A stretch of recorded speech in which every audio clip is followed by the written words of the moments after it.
All right, welcome back. So this will be episode 7 of Coping Mechanisms with my dear friend Tyler Schuster. Tyler is one of the co-founders of Sweat-a-Lil-Bit, a health and fitness collective based out of North Carolina.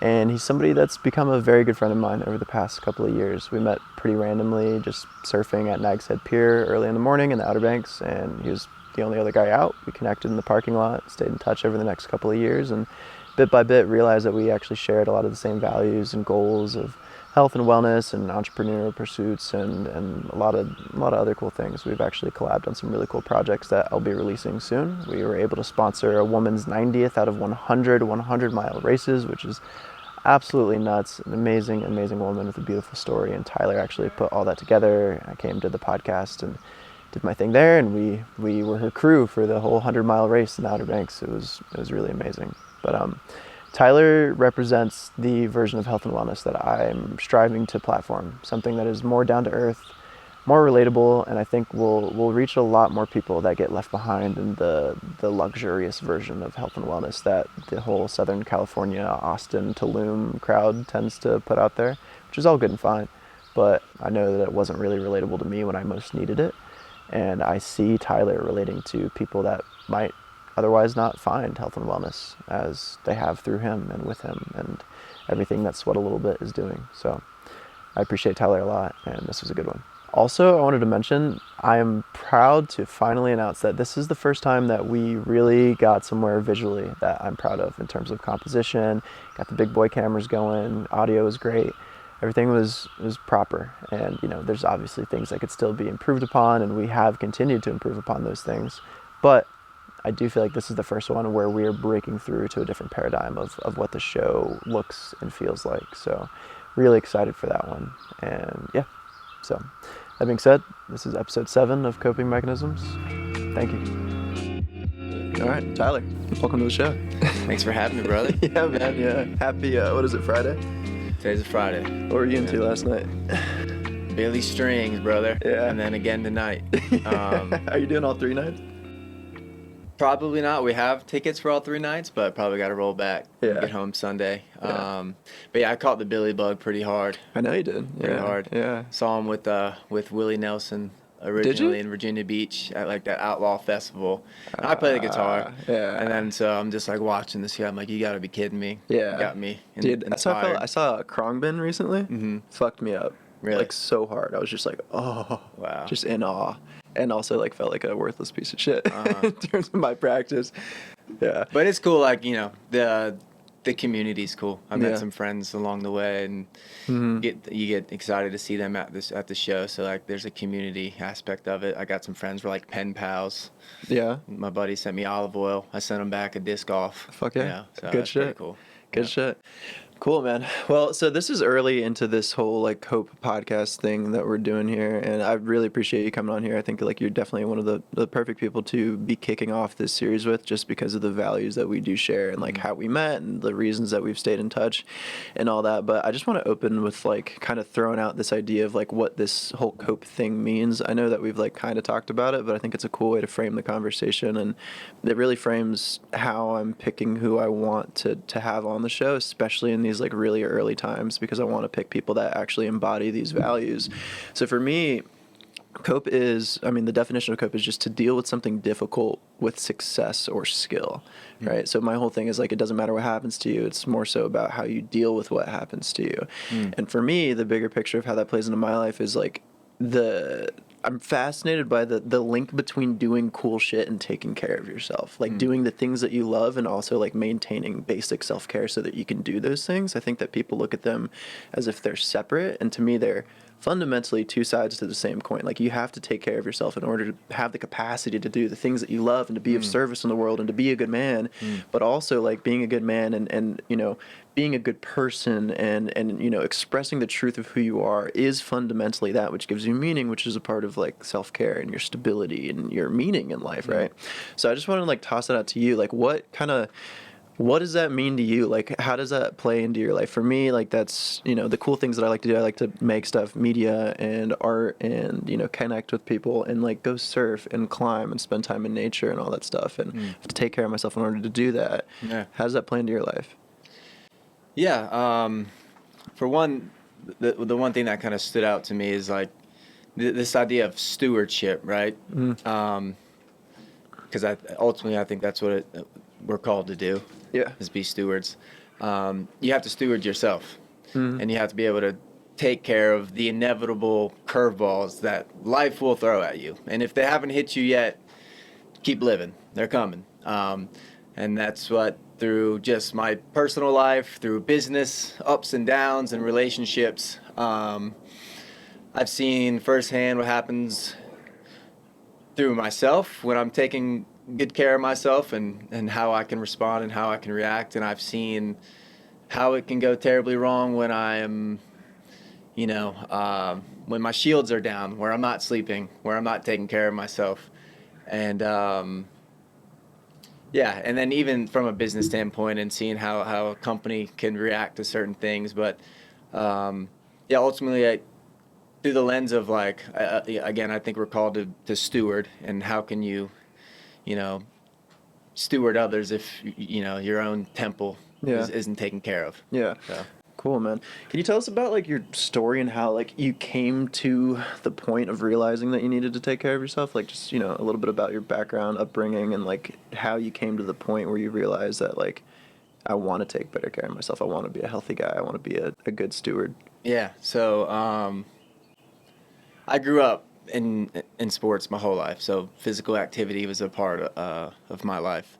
The oldest of 7 kids. Holy shit. 5 boys and 2 girls. My dad wrestled and played football in college. So like I was on the wrestling mats at 3 years old. And baseball and football in high school, and then ended up playing football in college at North Carolina A&T, Aggie Pride. And I was also in the Marine Corps Reserves. So that's just a little bit about my history. The physical activity part, I've always kind of had that on lock. I've always been lifting weights since high school and surfed, jiu-jitsu. That part's in check. I guess a moment that I learned more about the mental and the spiritual part of things. And, this is something some people know about. I guess I'm about to be pretty vulnerable right now, but around 2020, I think it might have been post-COVID. I was, the nature of our work, it's like I'm in the wedding and event industry in the Outer Banks, and fall is like our busiest time. And, being like a founder in this company, and we were undermanned and under-resourced, and the demand of it, late night breakdowns, early mornings, long days, and kind of living with a group of guys, my brother, my best friends, and just burning the candle at both ends, where, the demands of work has kind of just got me redlined, and a lot of weight, a lot of responsibility on my shoulders. I'm like kind of like the new young guy who's supposed to be getting past the torch to take over. So I'm figuring things out on the fly, and I wasn't sleeping good. Probably smoking too much weed at the time. Probably just like drinking, going out, like not taking care of myself. And then it was just one day I learned what a panic attack was. Had no clue what that was. Yeah. And I've always, I was in the Marine Corps. I wrestled. Always been known as a tough guy. I was the football. I was the hard hitter. Like I'd line up on Oklahoma drills. Like I was that guy. Marine Corps, crazy psycho drill instructor screaming in my face. Brick wall. Never got through to me. And then it wasn't until years later it all kind of just caught up to me at one time. Yeah. And I had a panic attack at a restaurant. I chalked it up to like I have a shellfish allergy. So I was like, that's an easy out. Well, I was like, oh, like there's something in the kitchen, and like I was like, like I'm having a reaction, and then it just like kept happening a couple times, and I'm like trying to figure this thing out. I'm like, what the hell is happening? So strange. And then you start asking, what is wrong with me? And then you go down that rabbit hole. And that was the first time where my mind just kind of got out of control. And And I came out, I mean, honestly, I ended up checking in the hospital, like, and it was just a very confused time. Because you don't know what the fuck's going on. No clue. Yeah, you're like, I'm dying. And not like I didn't know what anxiety or depression was or things like that before. Yeah. But never experienced it like that. Like, and I just found myself like a couple things. One, there's that verse in the Bible where, or that story where they're on the boat and the waves are getting, there's a storm and Jesus says, "Peace, be still." So those words, and actually shout out Alec, my best bud, wrote a song around that scripture, and I just repeated those words in my head, "Peace, be still." Was it like find stillness? Find stillness, but ultimately the big man's got a plan, and I gotta find stillness, because I wasn't doing a good job finding stillness, because I feel like when everything's set up to distract us right now. Mm-hmm. And when you're not intentional about finding that stillness, you're not gonna, I call them whispers from the Lord. Mm-hmm. You're not gonna get those signals. Yeah. And signal versus noise, right? Mm-hmm. A lot of noise. So yeah, from that standpoint, finding stillness, and then also just like, big man's got a plan. I gotta find the stillness and try to be receptive. So those words, like if I don't have a tattoo, but if I get a tattoo, like peace, like those words will probably be on my body. Mm-hmm. So I came out on the other side of it, ultimately with perspective. Mm-hmm. And I've had moments in my life since then where people have been struggling, and I have just a whole different lens that I'm looking at things through now, and like a perspective and like, I guess like gratitude and grace towards situations like that. But I also like, I know like what led to that for me. And like these patterns, like I can see it in people now, Mm-hmm. right? And it's like, oh, your shields are down, brother. Like you are redlined. You are white knuckling this thing. Yeah. Like, What was that process for you? I relate to the white knuckling thing too, like a lot. Yeah. Like it's like the grip so hard. But like, what was it that like you feel like brought you into that situation? Like what led me to where I got bad? Mm-hmm. That like led you to the point of realizing something, like of having a realization. Like what was the moment that like what led up to the door being broken down? Well, like the panic attack itself, that experience, like, you asking what led up to that moment? Yeah, like how do you think you got away from yourself to the point that you weren't listening to the whispers? Yeah. Like I always say, like life will whisper before it breaks the fucking door down. Yeah. So sleep, for one. Get your sleep, people. And it was just like, the living situation was weird. Buddies sleeping on couches, like, and the work schedule was just kind of crazy. I mean, it was like, we wake up 7 a.m., work all day, set up 4 or 5 weddings, hang out, like, go break it back down, and then go back and chill at our house in Southern Shores and watch freaking freestyle rap videos on YouTube and shoot the shit, and then go back out to work again, clock back in at like 10 p.m., go up to the 4x4 in Corova, and I'm carrying tables down a flight of steps at 2 a.m. with a headlight on my head, and then coming back, waking up in the morning, working or early, turn around, do it again. And then it was like, I had a new sense of responsibility at the time. So like I was the one starting to write the schedule and just learning all that and feeling the weight of like, oh, I don't want these people to hate me because I'm scheduling this late, or like having to managing personalities. Like that's the hardest part that I found, just like as my role, like in business and running a company, is like managing personalities and the people part of it, right? That's so I guess it was like, and also COVID was weird, right? So that was a little weird, yeah. It was a weird time. And I kind of like,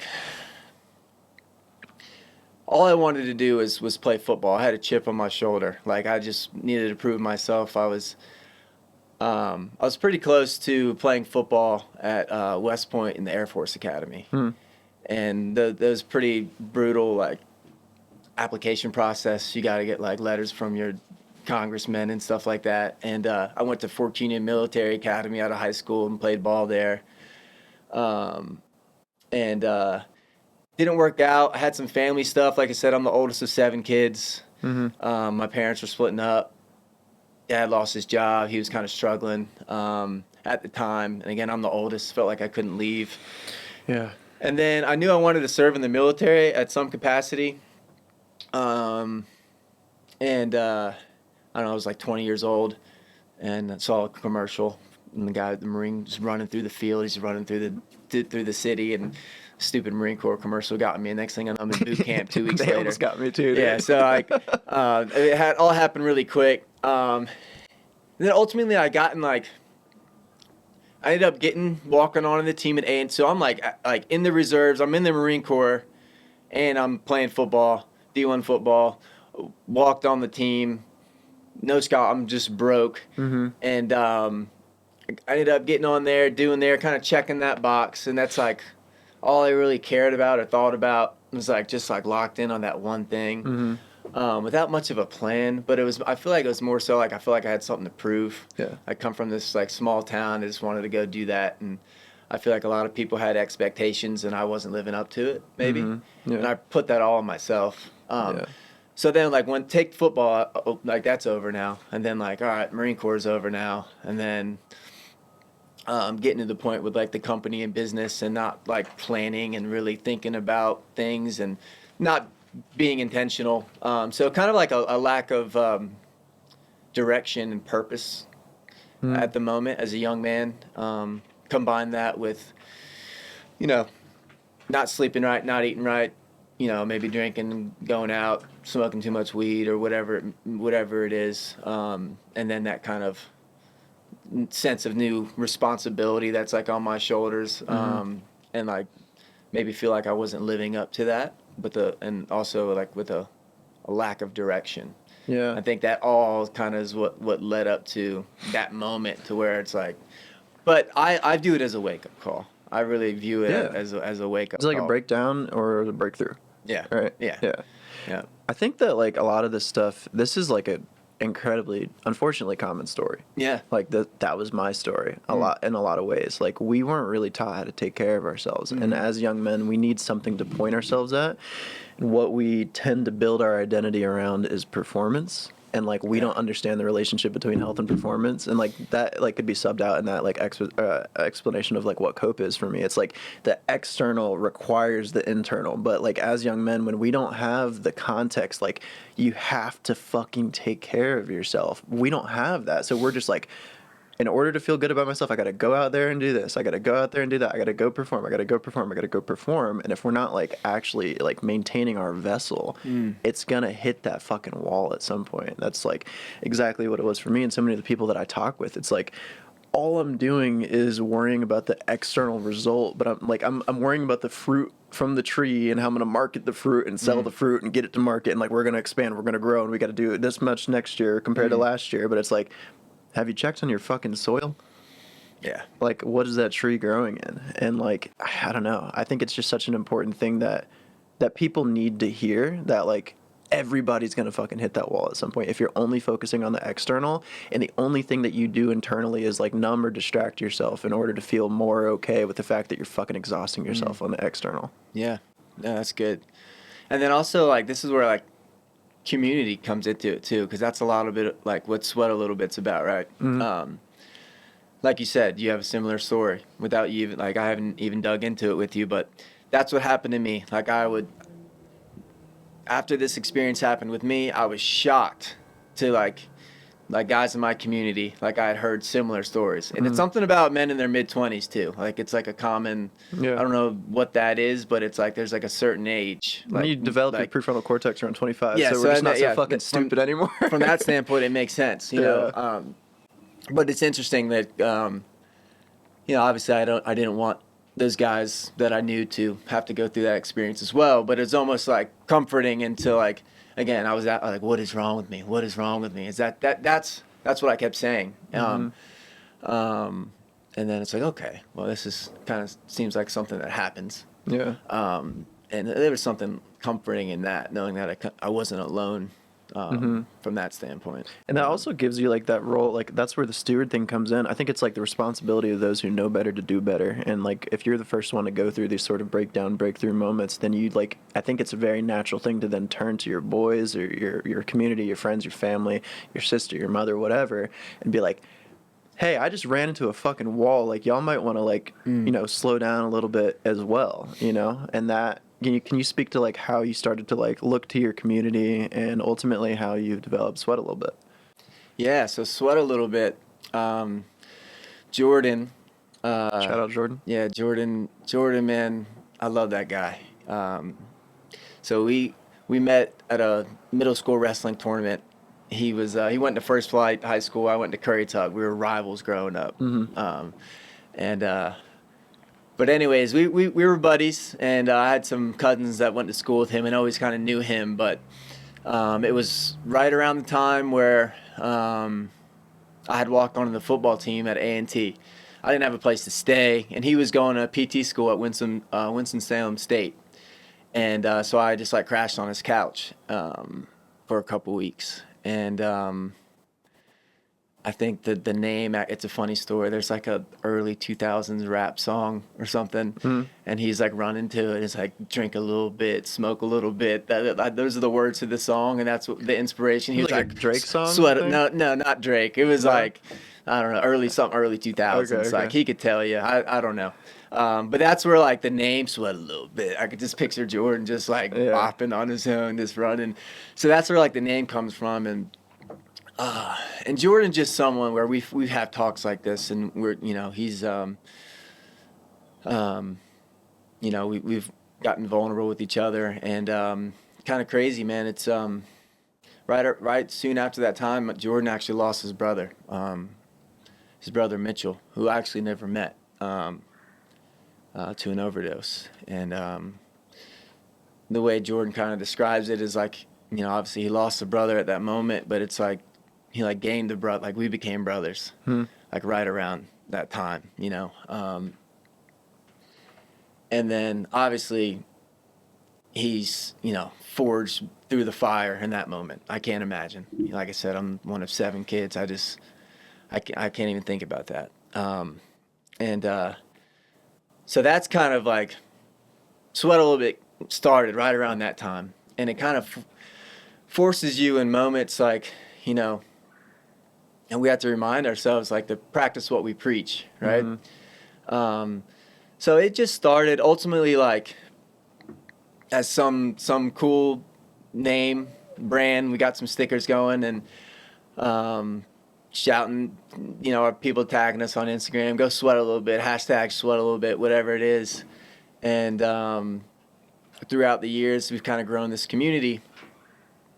And the message is pretty simple to where, again, a lot to the same of what COPE is, right? In my eyes, I think the physical part of it, because it's all important. And Sweat-a-Lil-Bit's more than just the physical part of it, but community and everything. But I think the physical side is probably the most simple thing that someone can just start with and take control over, 100%. Right? Because like work is tricky, relationships are tricky, even with food, right? Is there seed oils in this? Which seed oils are okay? Cold pressed? Am I supposed to, am I supposed to eat vegetables or am I not? Should I be on keto? Should I be carnivore? And it's like, we can have those discussions and like, but again, move your body. Move your body. Go on a walk. Walking is the most underrated exercise that there is. Shouts out to her walking right now. Yeah, but I guess that's kind of like at the heart of what the message is. It's just move your body, get some friends, and it could, it doesn't have to be you're crushing it in the gym and we're throwing weights around. Like Go play Just pickleball. sweat a little bit. Yeah. Go play pickleball. Like, go surf. Go pick up a new sport, a hobby, jiu-jitsu. You like the dance, like whatever it is, and then like the community aspect of it. Bring your friends along. Body, mind, spirit. It's all important. And like from my standpoint, like that the physical aspect is I think the simplest thing that you can take immediate action towards of just working on yourself to get better. And then that's where I know a lot, like we've talked about it before, where social media can be such an ugly place.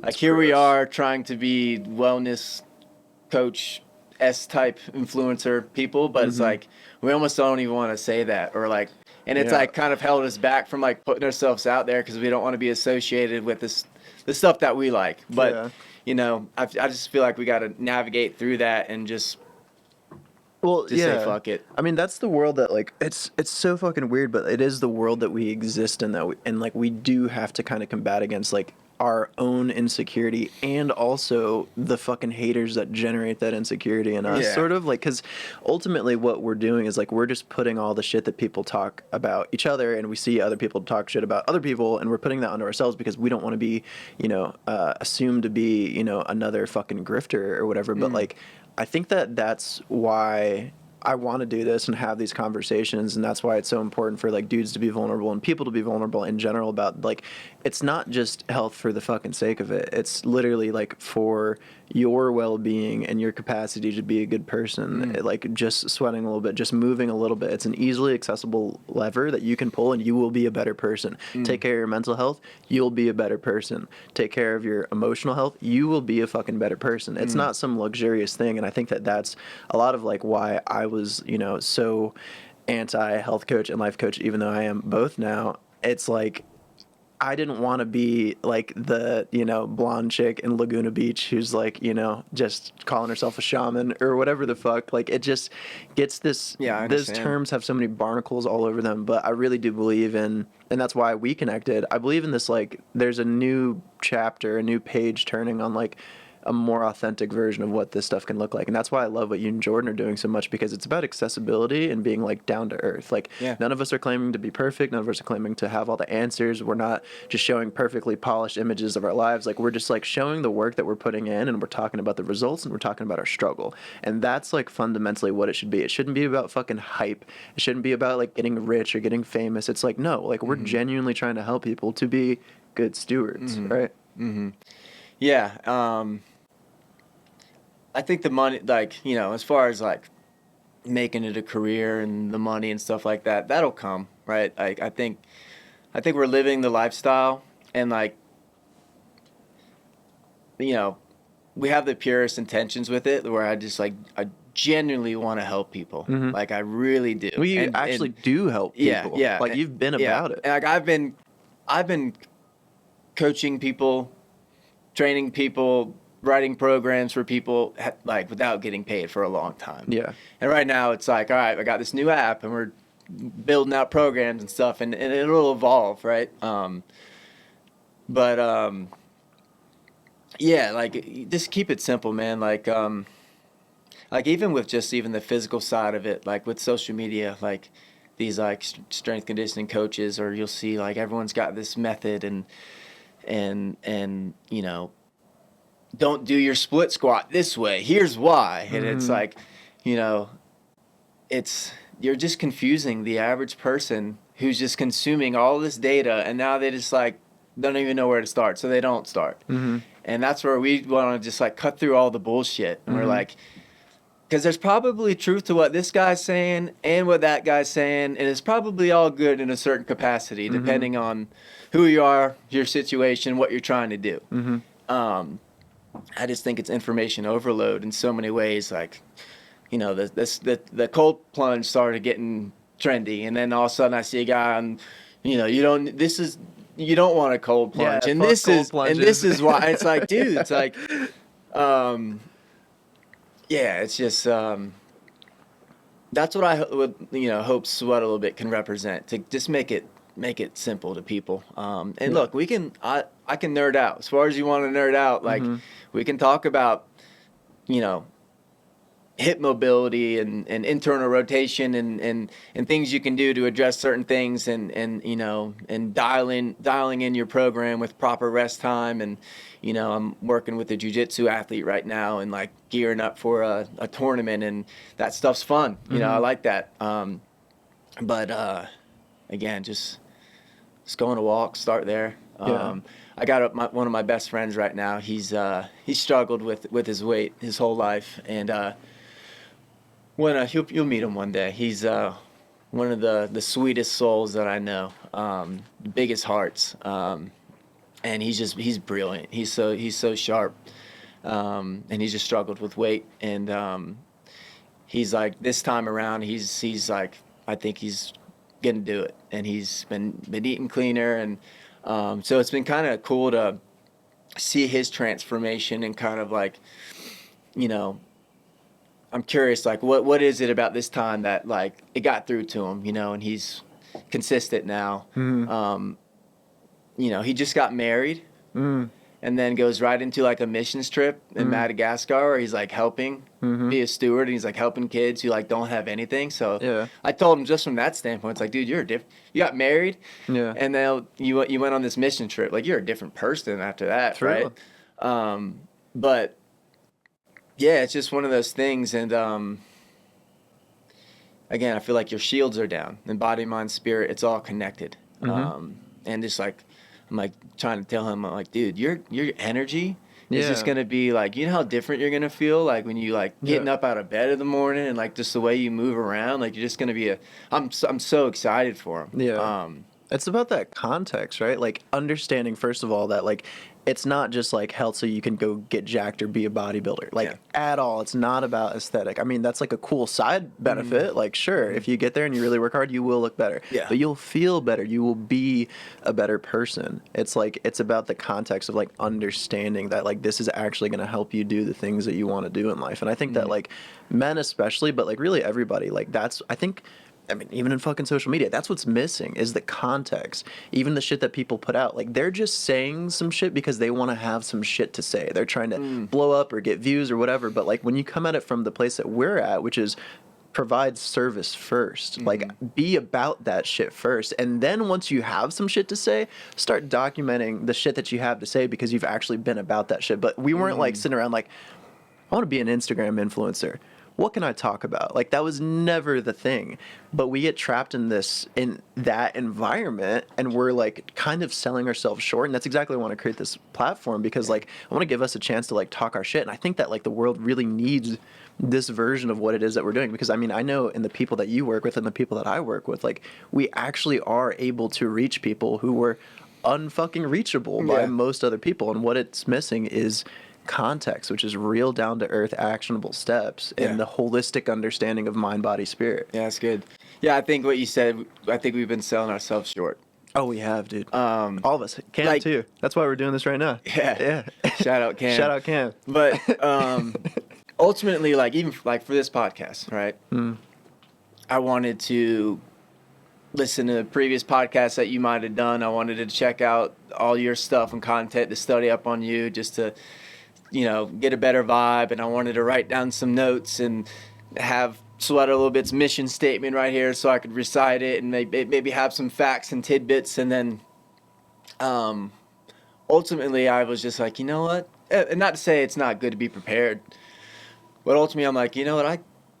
I've been living it, you know? Like I can sit down and, you know, I'm admit I was a little nervous for this because I'm not used to doing podcasts like this. The cameras are rolling. This is something new, right? But I just tried to said a little prayer, took a deep breath, and I don't know. You gotta move forward. There's a difference between what Jordan always says it. What does he say? There's a difference between being in motion and actually like moving forward with something. Like you can fool yourself with busy work and flap your arms around, but you never fucking get anywhere. So this is a step forward, and I think we've been selling ourselves short. And again, I'm not gonna get on here and compare myself to like someone like a Ben Greenfield and be able to break down the biology and you know the physiology behind every exercise that we do and what exactly a certain supplement or a cold plunge does to the level that he can explain it, right? I mean, not to say I don't know any of that stuff, but kind of like I said with the workouts being confusing, I think just kind of reaching people on the surface level. Yeah, just being a real dude. Yeah, ultimately, yeah, we're just real dudes. At the end of the day, Yeah, like that's gonna be so much more relatable to so many more people than a fucking Ben Greenfield. Yeah, like Ben fundamentally is kind of unrelatable to a lot of people, and I know people who've worked for Ben, and like that is like kind of the case. Like you can get so deep that you just like you lose the masses, and it's like, why did we start this thing off in the first place? Yeah.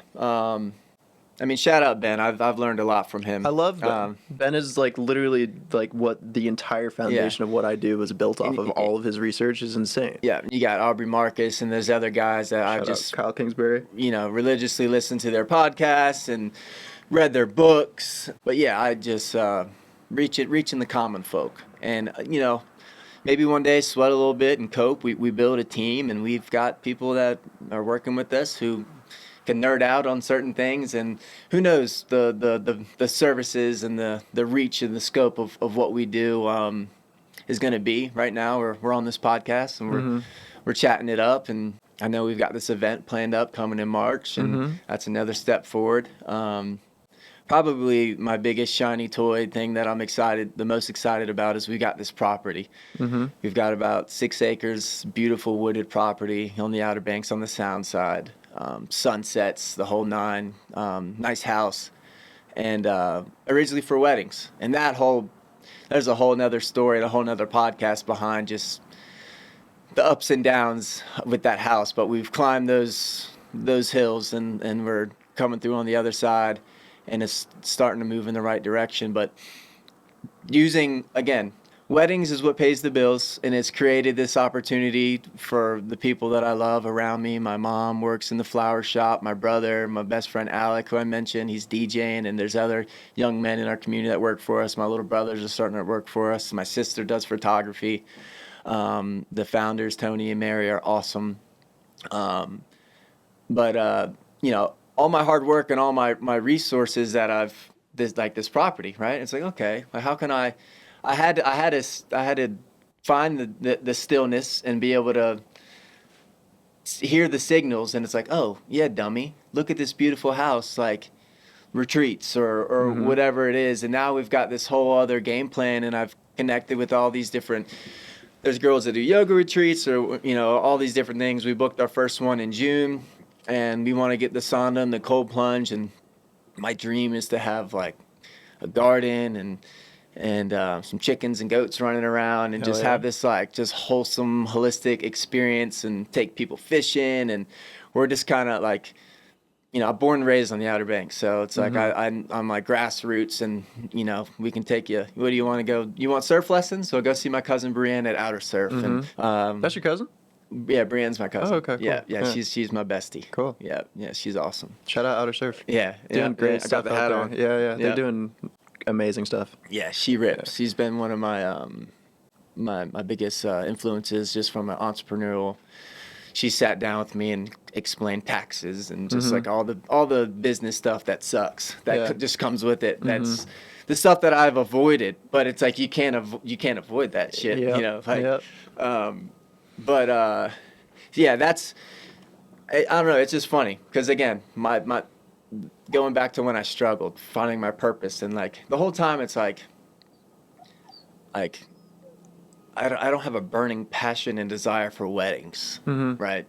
Not to say I hate it, but it was like more about who I'm doing it with, and the opportunity to learn how to run and manage a company, relationships. But it's like, cool, look what God's done. Like, look at these resources available now. And I'm just excited for this next chapter and see what happens. With from that standpoint. Yeah. It's cool to see, like, and connect with all of these other dudes who are, like, deciding that we're not going to sell ourselves short. Like, again, like, that's why me and Cam are connected. That's why he's living in this tiny home behind me. Like, that's why we're doing this podcast. That's why me, you, and Jordan keep getting on calls. It's like, it's bigger than us, man. Like we really have an opportunity to do something in a different way where it's not LA based or New York based fitness and health. It's fucking North Carolina. It's like real down to the earth, salt of the earth people, and like reaching all these people that get left behind. The 87% of people that are metabolically dysfunctional, like those are the people that we need to talk to, not the people who have the fucking money to have ketone IQ stacked in their fridge, which is great. I love, shout out ketone IQ. Yeah. But it's like we have a responsibility to like be this bridge, I think, and it's just such a cool moment, I think, for like our generation to like really do something a little bit different. But I do think it's like this responsibility that we have to build these community, to like iron sharpens iron, to like encourage each other, to see the goodness in each other. I just posted this thing about it yesterday. Like it's your responsibility to surround yourself with people who see your potential and hold you to it, and be like, no, you're fucking like go, like you can do that shit, like you can do those events. And then man, and just being intentional, like, and being able to decipher again. I'll keep going back to that signal versus noise. Shout out Patrick Bet David. Our company actually signed up with business consulting with him and his team, and I actually spoke directly to him on a Zoom call like a week ago, which is just surreal. I just really respect him from like a leadership standpoint, and that's kind of his whole stick is this leadership. What a dude that refuses to sell himself short and shoots big. He's on another level. Yeah, dude. But where was I going with that? Being intent, right? So I knew, I had this feeling, right, that you were a relationship worth pursuing. I was like, man, we're just very similar in a lot of ways. And then, also you possess some skills that I don't have. Like you're podcasting, right? You're doing some of the content and way better than I am. And then, I mean, that's part of the reason why I came out here. Like Bailey Strings is a bonus this weekend, but like ultimately, like you, and then shout out Paige Pierce, who I met, disc golf world champion in New Orleans, and she was out here. Just another like just genuine, just sweet soul, and she's got some events raising some money this weekend, and Sweat-a-Lil-Bit raised some funds, and I think we're going to donate to that cause. And so again, it's tough, right? Because I have a full-time job with 15 employees who rely on me for their schedule, and so cutting out the bullshit, man. Like it's time to lock in. So it's like, and then Jordan's a physical therapist in Charlotte, so, and he's married, and I've got a girlfriend, and relationships, and being intentional with your schedule and communication and just making it happen. That's kind of that's the goal this year. My word for the year is fast. I got that from PDB. He's like, pick a word. I think he chose speed. He's like, replace the word tomorrow with right now. So just starting to take action. Just go for it. And then also just like fast also from like a biblical standpoint, and like what fasting is,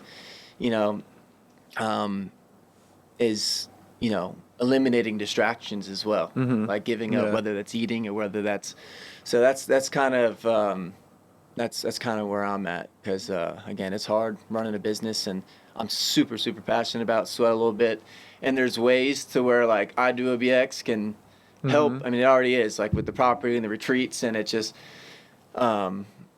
you just gotta be more intentional, have a plan. You gotta like thinking. There's a book, PDB's book, Your Next 5 Moves.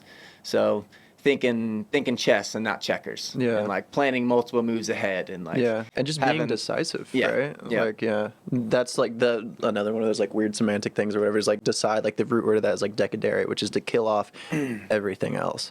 And it's just like, it's not like you have to decide and just move forward, because it's like we could have mentally masturbated about this fucking thing and just thought about all the ways. Oh, this is what I'm gonna say on the pot. I'm gonna take these. These are my 10 core subjects, and it's like all this shit. It's like, dude, just fucking go. And that's where my head was going. Yeah, me too.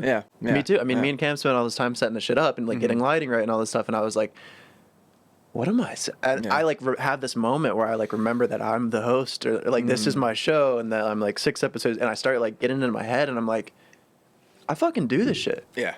I've been doing this shit. I'm about this, and like I don't need to go prove anything to anybody. I just need to go be myself. But like once we just like do that and we just decide to take action, like I just immediately put that to the side and decided like, I mean, even yesterday, like we almost like kind of backed out of doing this because I got all this fucking crazy shit going on in my personal life, and I was like talking with Cam. He's like, I was like, you know, should we do? He's like, what do you mean? Are we not going to do that? I'm like, no, we're doing it. He's like, we're doing it. I'm like, we're doing it. And I text you, I'm like, we're doing it. And it's just like, cool. And then we just go, and it's fucking great. Yeah. Like, it's happening. And like, shout out Cam. That's why it's important with who you surround yourself with. It's absolutely essential, dude, to just be around people, again, who like believe in you and will hold you, not even just like believe in you for like the sake of fucking fluff. Some random lady just pulled in my driveway. Hey, if you're watching and you're enjoying this so far, would you do me a huge, huge favor? Could you just smash that little subscribe button? It would mean the world to me. Every subscription, every thumbs up, every comment really helps us to get this thing out to the world, and every engagement just absolutely means the world to us and all the work that we're putting in. So thank you so much for taking the time. I appreciate it. Back to the show. Anyways, not like believing in you for the sake of like fluff or hype, but like genuinely would be like, you're selling your, like, you cannot not do this. You cannot not own up to the responsibility that you have for potential to lead, to create, to inspire, to connect. Like, we all each have something, and that's like why I wanted you to come on here, and like why I'm trying to build this community of Cope through this podcast platform, and through discussions, and through open, vulnerable moments of people telling their stories and sharing the things that they've learned. Because it's like, dude, we have something to offer this fucking world, and our generation fucking needs it, because we are struggling so hard right now. We're so fucking distracted. We just like on average crossed over the statistic where we're spending more time on our phone per day than we are sleeping. Like, we are. That's not good. So on the edge of being, no, it's not, dude. It's definitely not a positive. But like, we're so on the edge of just like going in this crazy fucking direction. I mean, you see like all the political tension, people just like ripping into each other online. They can't talk to each other. People are like crazy, ready to kill each other over some presidential campaign. Like, what are we doing? And like, you're like, not, you look like shit. You're not taking care of yourself, and you want to go fucking scream at somebody about like whatever. Like, dude, we got to connect. I want to remind people. It's like, without going down the rabbit hole with politics and conspiracy theories, but like, it feels like they want us divided, right? They do. I just remember there's a few moments that really stick out in my mind, right? Where it's like, the good stuff's not going to get on the news. I think this was like right around the time of like Black Lives Matters movements and things like that, and just the chaos that surrounded all of that. Again, I went to an HBCU. They call me White Boy Rick out there. Or Slim Shady. When they found out I was in the Marine Corps, G.I. Joe a little bit. But those are my brothers, right? I go like all black barbershop, get my hair cut. Like, nothing was weird. Like, normal conversations, like human interactions. There's and you know, that stands out. In my experience there was just awesome. And there was another moment where I went rabbit hunting in Gates County, North Carolina, out there in the sticks, what people would like chalk up to being like a racist area. Like, you know, someone from LA or something would be like, oh yeah, this just riding through there, this place is racist. Yeah. And I went hunting, and it was, I don't know, 10 guys or more, probably 50-50, half black, half white. And old black preacher, probably in his 70s. And before we hunt, he calls us to pray. And we're all holding hands in this field at the heat of all this mess that's on. And it was this beautiful moment. Like, I could almost cry just talking about it. And we're holding hands.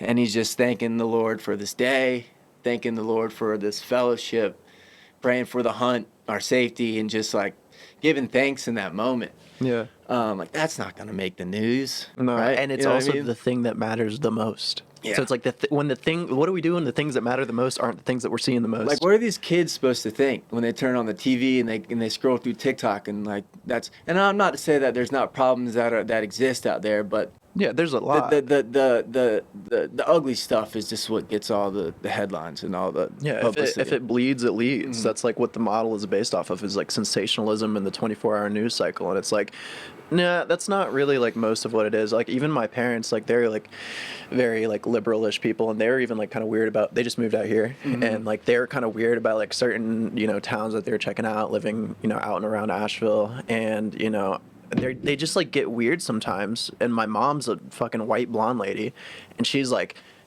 getting weird about potentially racist people. I'm like, those are good fucking people. Like those are really good fucking people. Like I've even had moments where I, you know, start to associate just subconsciously. Like I remember like being in I was in Oak Island, and I was like getting some work done on my truck, and I needed to go into a Napa, and like on the front of the Napa building was like a rebel flag and a Trump flag, and I was just like, all right, like, yep. And I walk in, and it's just like this old like Vietnam vet with like a hook instead of a hand, and I'm like, holy fuck, dude, like if somebody's gonna be racist, it's this guy. And he's like, what's up, brother? Why acting shy? What you need? And like he's just so inviting, and like I just find so much, again, like taking action and just like going for it, not just like shit's always gonna be worse in your fucking head. That's the problem with the media. Like it's always gonna seem worse than it actually is. But if you actually go out there, you touch grass, hold a fucking dude's hand, say a prayer, like we have way more in common than mainstream media would lead us to believe. Like way more. I mean, like even like me and you, I mean, just on a dude level, and then also like there's a skin color difference or whatever, but like where did we meet? We were just the only dude surfing Nag's Head Pier that morning. Yeah. And like it was just immediately like, you know, there were like some head nods and just like casual dude like, you know, hey or whatever, but we both get out, we're in the parking lot, and it's just like, say what's up. Yeah. And it was an immediate kinship, like right away, and then we've stayed in touch. I haven't fucking seen you since then. Yeah, exactly. And like we've built this like brotherhood out of just choosing to be open, make eye contact, say, hey, how you doing? How's your day? How's your session? Like that was a great left, you know? Yeah, man. Yeah, it can be super discouraging. That's why, I mean, and again, what was the stat? You said people are on their phone more than they sleep now? Yeah, on average. Yeah, and that's a whole nother podcast, the phones and... Oh, I mean, we can talk like, stats and like just how physically fucked up people are and psychologically, yeah, I mean, it's bad. And ultimately, again, like signal versus noise, that's just all noise, brother. Yeah. Like how can, I mean, that's just, our brains are just constantly just absorbing all this and I fall victim to it. We all have like it. Like, oh, dude, it's bad. Even if I'm like, I feel like I've got to listen to a podcast or an audio book, like anywhere I go, like I'm in the shower and I got like this Bluetooth speaker going, and I have to be like consuming something or listening to something. And it's like oftentimes like you're not gonna remember it a lot of the times just because it's just too much. And at the same time, it's a double-edged sword because there's a lot of great information out there. There's a lot of... You just, again, you got to be intentional. Like, you got to be really, really fucking intentional with... You can't just, like, let everything in. You got to say no to a lot of stuff. You got to be decisive, and you have to really choose how you're crafting the narratives that you're putting yourself into. Because if you listen to, like, PBD, and you listen to, like, Modern Wisdom, you listen to, like, you know, something that's good for you, Ben Greenfield, I mean, like, primarily how I built what I do now is just... listening to every Greenfield podcast and going through and reading the show notes, like that can be really great. But then also it's like if you're just, you know, you're going on Instagram for the Greenfield tips and then you're just doom scrolling, it's just like, what else are you picking up on the way? And like sometimes, dude, like put the fucking phone down, because like, you know, maybe 99% of the shit that you're seeing is not doing any good to you, and it's still going to take up space in your mind. Like, why the fuck do I know anything about what Drake is doing with his life? I don't care, dude. Like, I don't give a fuck at all about, like, him or Nicki Minaj or any of these people, but, like, we're just constantly inundated with that information. So we almost, like, have to develop a new skill set of a low-information diet. Like, we have to fast from all of the bullshit and just actively take action to get the bullshit out of our lives, or we don't stand a chance. The people that design these apps, they're the people who design slot machines to be as addictive as possible. They understand psychology on a high level. It is pure dopamine, crack cocaine, just right into your system. The way it looks, the way it, when you press it, the alert, all tracks when you slow down when you're scrolling, so it knows you're a little bit interested in that thing, and then all of a sudden your fucking Explore page is filled with like a suspicious amount of OnlyFans girls, and it's like, hey, that's not fair, dude. I was just slowing down. Dude, I just saw a new one that Instagram's doing where it's like, you know, because I've done a good job. Like you can you can click on something and then like tell it to not suggest. So like when those girls come up, it's like I try like get out of here, and I've unfollowed a lot of these influencer girls. Yeah. But what they're doing now, you're scrolling through Instagram and like these reels will pop up, and then they have on like the top right, like some of your friends. No, yeah, your friends like it. But look, they don't even like it. Yeah. So it could be a video of a girl shaking her ass. Yeah. And then I've literally seen where it's like someone who I know, like my girlfriend or like outer surf. Yep. I'm like, I know that they didn't like it. Yeah. So I like clicked on it like because I was curious. I was like, no way, outer surf like that. Yeah. And then if you actually click on the little icon, it takes you to the just stuff actual that they're liking. Well, the actual thing that they liked. Yeah. But this current video, they didn't like it. It has nothing. Enough of a subconscious thing that you're like, but why would they ever do that? Because it keeps you on it. It's just like, exactly. Yeah. But it's so deceptive it's and dirty, grimy. Dude. It's like, so fucking gross. It's the same way where like, you know, it's kind of becoming more common knowledge now where like scientists have like with food, like all these like artificial, like they've studied like our brains and have purposely put ingredients in the food there to get us addicted to it. The same, and it's the same thing with the social media. Yeah, it's exactly that. And then you find out like, you know, like the people that are making these foods, like the studies that they're funding, like it's all just a big loop, like made to just capture our attention. And it's hard to not be a fucking conspiracy theorist. You're like,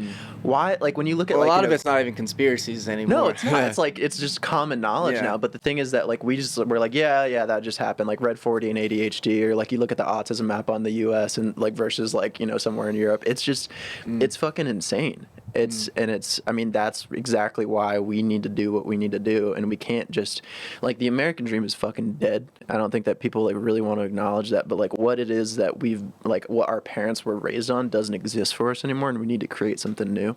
Like you can't just go to the store and get whatever anymore. You can't just consume whatever. You can't just flip on the TV and whatever. You will be a fucking dumbed down slave who looks like a warm bag of milk. Like if you just go along with the standard, like we have to rise up and actually start to shape our pathway forward and be stewards of our lives and stewards for each other and hold each other accountable to something better than like rampant chronic disease. It's fucked. And like SSRIs and ADHD medication and like all the things like that are normal now, they're not fucking normal. Like it's not normal for a 10-year-old to be on Ozempic. Why is that? That's happening? Why? Yes.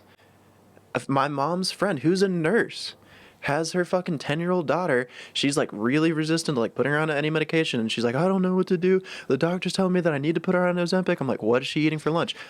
Uncrustables. Yeah. Switch your fucking diet. It's really sad from the standpoint that a lot of people are just like, and I have grace to the fact that there's people that grow up in situations where they lack resources, they lack leadership in their life, so they're just ignorant to these things, right? But ultimately it's no surprise that you can't take there's no shortcut to hard work. There's no free lunch. It's like, you know, again, Ozempic, for example, or you know, the antidepressants or whatever it is, like, ultimately, it's pretty cool when you look into just like the physiology and like how we're designed. Like we're literally designed to be rewarded through hard work. Like the whole idea of like hormesis, right? So like acute exposure to stress. Like I went to that sauna cold plunge place in downtown Nashville this morning. Like the whole idea of that is like I'm gonna expose myself to this stress, and then come out of it more resilient. That's what a workout is. You know, I'm putting my body through this resistance and through this stress, and then my body learns to be more resilient. There's no shortcut to that. Yeah, like that's the hard the pill to swallow. But I guess ultimately what we're trying to do is give people the power back. Like and like permission that like that you do need to go in that direction, and it's okay to feel uncomfortable. Like that's the normal, and you need to. Like that's what's actually going to get you in a better position. Like I'm sure you have like taken people on an experience that they didn't really want to do, like cold plunging in the ocean, or bringing somebody in a 200-degree sauna, and it's like they're really fucking uncomfortable, but then they get out after and they're like, oh my God, I feel like high. I feel amazing. And I'm like, yeah, like that's what And it is. that's where a good coach, right? And I've learned a lot. Like, you got to meet people where they're at, right? I can't take someone who's out of shape and take them, straight to the top, and Yeah, we're doing a 5K today, buddy. You know what I mean? And my buddy who I mentioned, who's on this weight loss journey, when I was like fresh in the Marine Corps, he would. I was actually going to Old Dominion at the time. We'd go to the gym, and I would just smoke him. And he couldn't walk for 2 weeks. Yeah, can't walk. Yeah, You know what I mean? So it's like he's not going to be excited to, and part of being a good coach is recognizing, meeting people where they're at, and then also spending the time with people to understand that they're just wired different. Like, some people respond to different things. Like, for example, my dad he was our coach of ours growing up. And again, I'm the oldest of 7, so he coached all of us boys. And football, Pee Wee football. And I've learned a lot from my dad from this standpoint. I was the kid.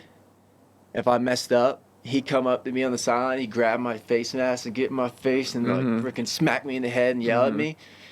And it worked. And I would go out there the next play, force a fumble, score a touchdown. If he did that to one of my younger brothers, they would shut down the rest of the game. So that's where it's an important thing for people like me and you to remember.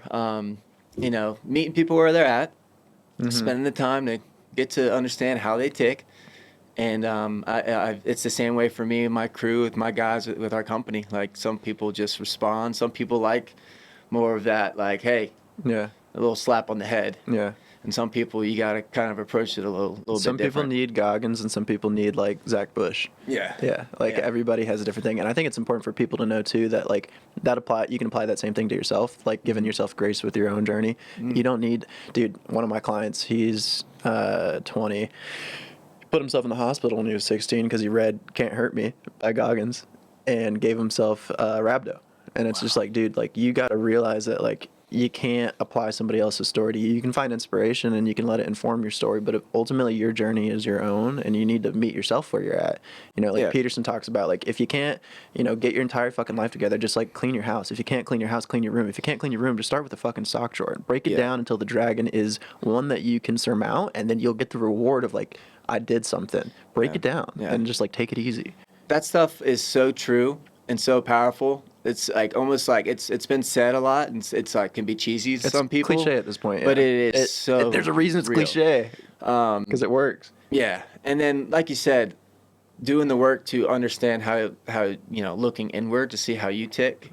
Again, shout out PDB in that book, Your Next 5 Moves. Like, there's a whole chapter on that where it starts with, like, understanding yourself first, and there's like a series of questions he has in the end that it's like, questions that are like hard to, like, if you sit down and you look inward and reflect on that, and then it's all about putting systems in place, right? Like, understanding how you tick, creating an environment and a space. Like, if a guy I work with, he's more like ADD minded, like, he's in sales, and putting him in a space where he's sitting at this desk all day, he's going to go crazy. Like, he needs to walk around. He needs to, like, there's a little stuff like that. There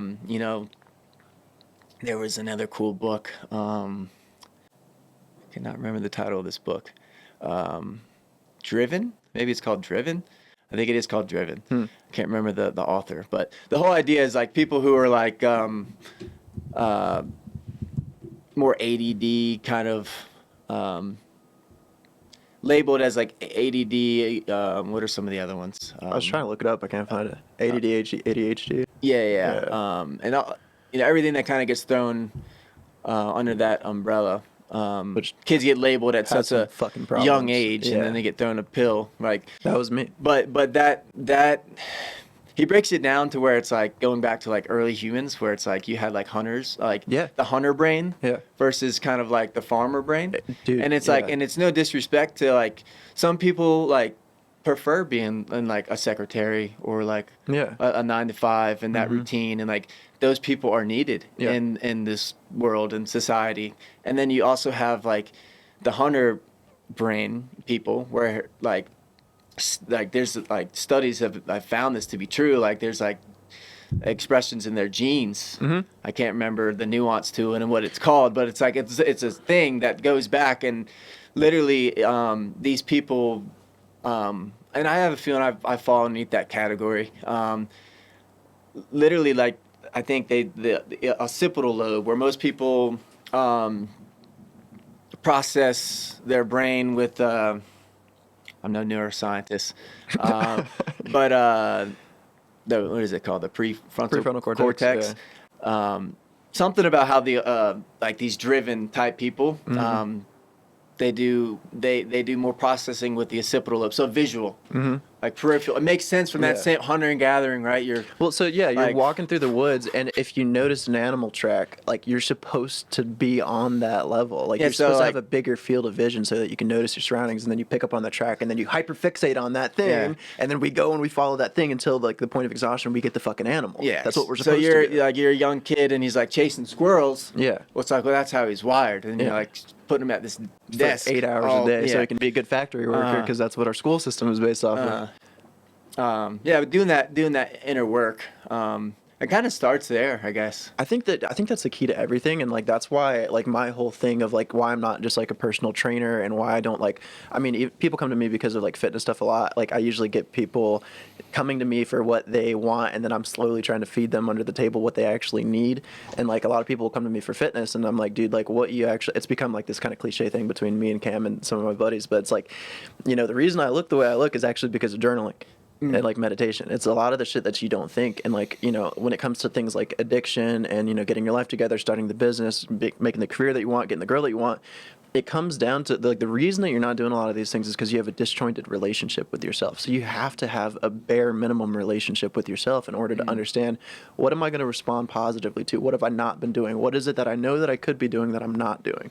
And it's like, if you don't have that, if you don't have some sort of a practice in place to reflect, some sort of a contemplative practice, which is like meditation, journaling, prayer, or conscious dialogue, which is like therapist, coach, mentor, whatever, you're never going to be able to build that relationship to understand that you're not just your thoughts and your emotions and your beliefs. You're the thinker of your thoughts, the feeler of your feelings, and the believer of your beliefs. You're the thing behind that. And you got to relate to that. You have to have something in place where you can step back from the pattern and like not disassociate in like an unhealthy way, but like you have to be able to be both a collaborator and an antagonist to yourself. You have to be able to, you know, journaling is like my favorite version of this, because you like have this thought like, I fucking hate myself. Write it down, step back, you read it, and you're like, what part of me hates which part of me?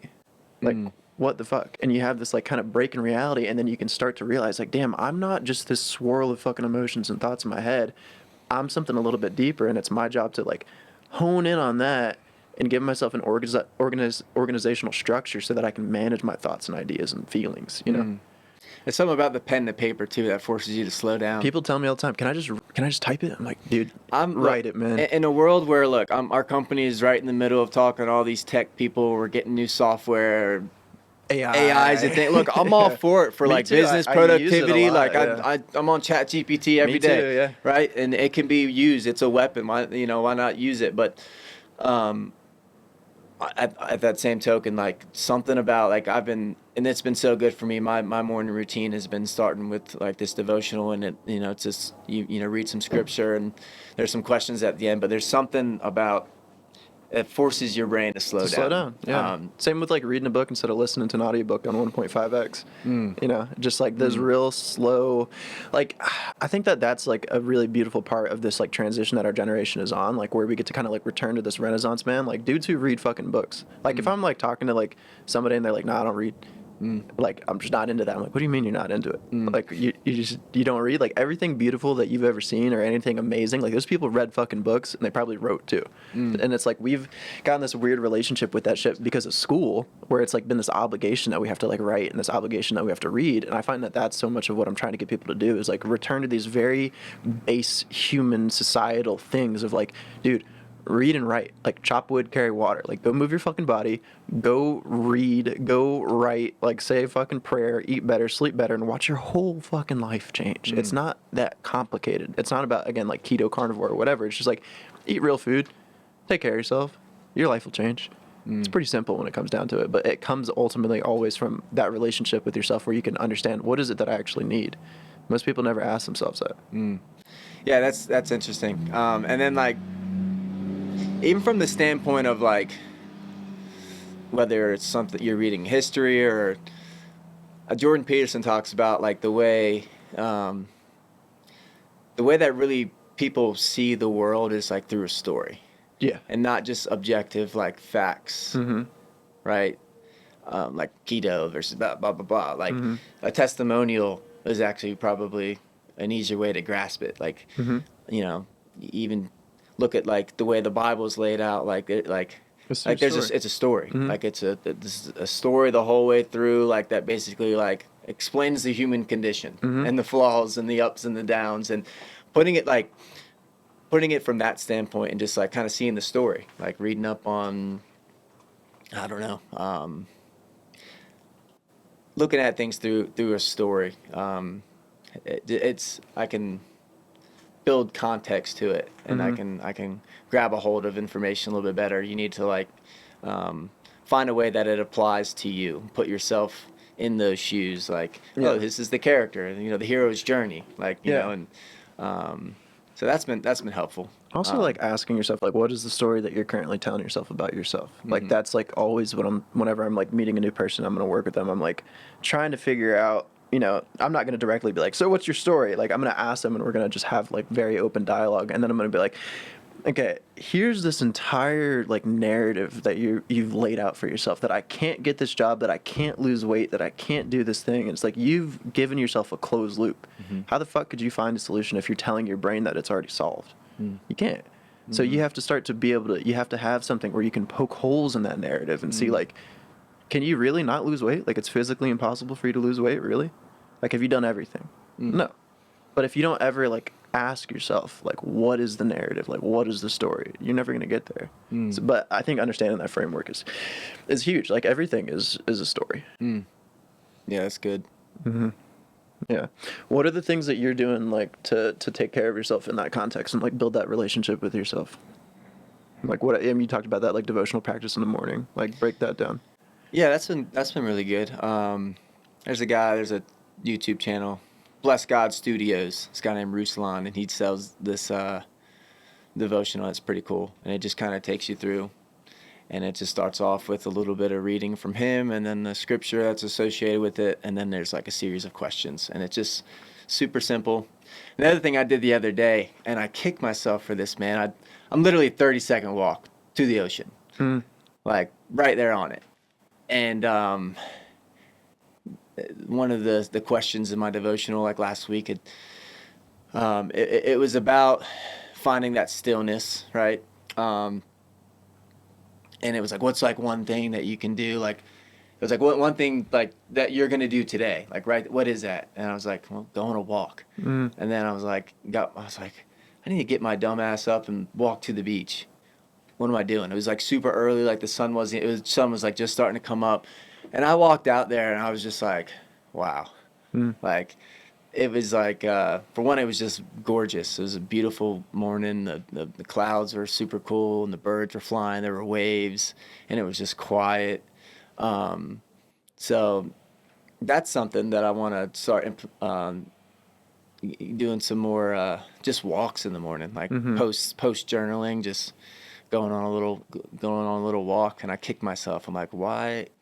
I'm 30 seconds from the beach. Like, I'm just, you know, my founder of my company, he is a freaking titan, man. He's a worker to a fault. And I've been kind of helping him manage other aspects of his life. And without getting too far into it, he just got into a place where, you know, life threw some stuff at him, and it was boom, one thing after another. And he just wasn't in a place where he could kind of see clearly. And I've tried to help coach him and through that and be there for him.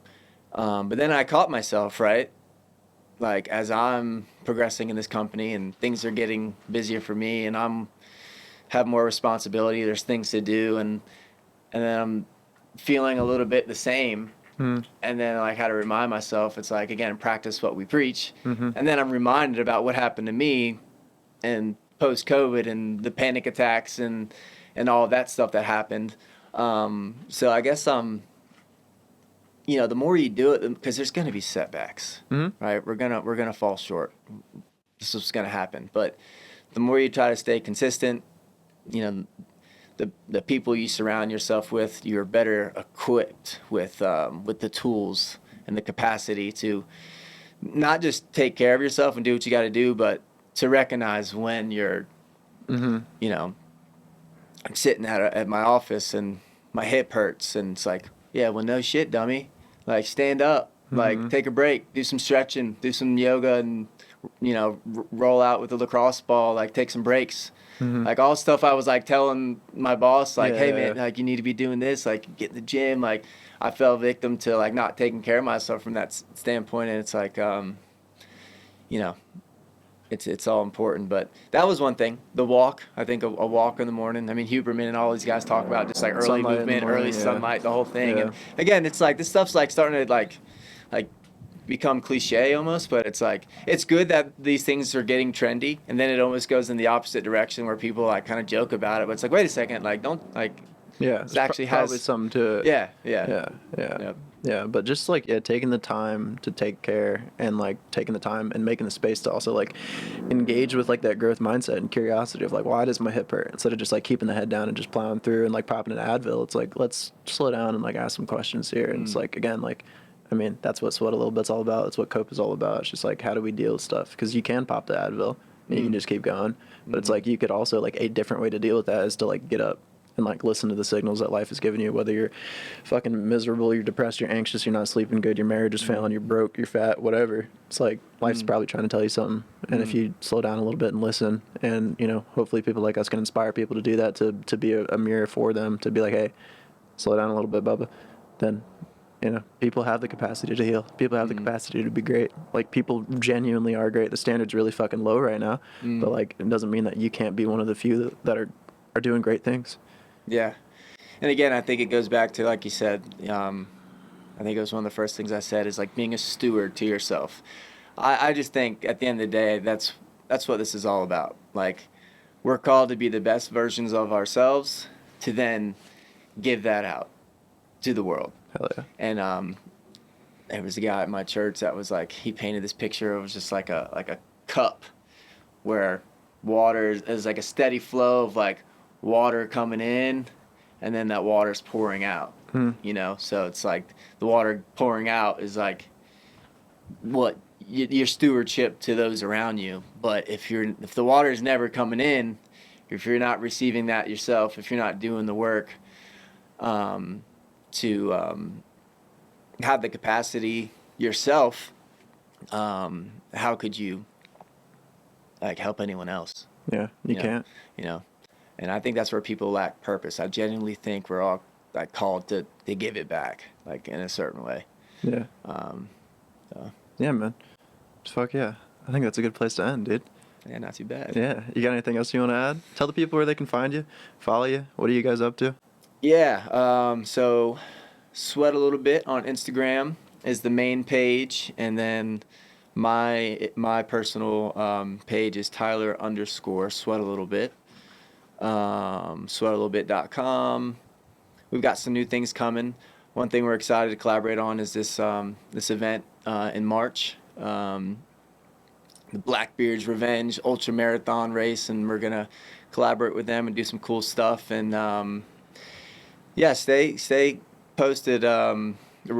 Retreats and programming and different like things like that, and coaching.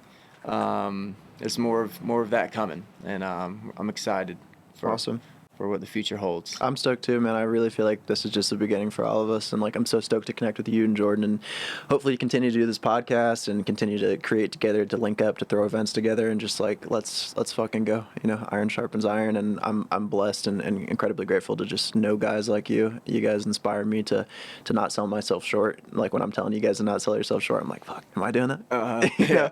So it's really cool, and I just appreciate you, man. Absolutely. Yeah, man. It's good, brother. Good shit, bro.